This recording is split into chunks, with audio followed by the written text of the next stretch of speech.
আসসালামু আলাইকুম। কেমন আছেন সবাই? আশা করি সবাই ভালো আছেন।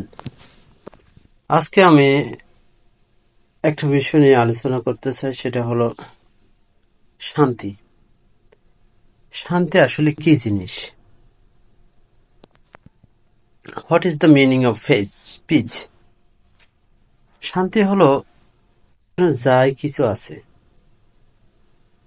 আপনি কুটির ঘরে থাকেন অথবা যেখানেই থাকেন, আপনি একদম পাহাড়ের চূড়া থেকে বা সাগরের কাছাকাছি থাকেন, যেখানেই থাকেন, শান্তি হলো এমন একটা জিনিস, আপনার যা আছে তাই নিয়ে সন্তুষ্ট থাকার নামই হলো শান্তি। অতিরিক্ত আশা করা, অতিরিক্ত কিছু চাওয়া, অতিরিক্ত এটা শুধু মনের স্ট্রেসটাই বৃদ্ধি করবে, আর কিছু না। আপনার বেঁচে থাকার জন্য এত টাকার প্রয়োজন নাই তো।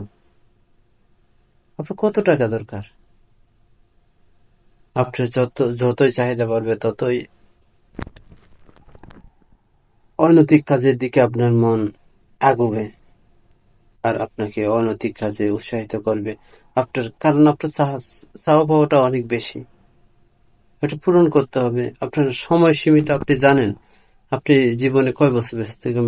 বেশি হলে 70, 60, খুব বেশি ভাগ্যবান হলে 70 বছর, এর চেয়ে বেশি না। এর চেয়ে বেশিটা হলো মৃত্যুর জন্য অপেক্ষা করা, আর কিছু না তো।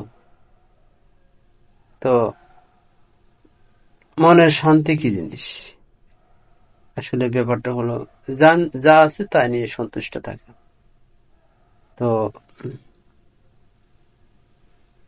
Satisfaction is the piece.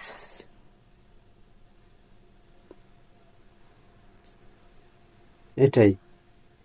আপনাদের মনে অন্য কিছু আছে আছে নাকি? কমেন্টে জানাবেন।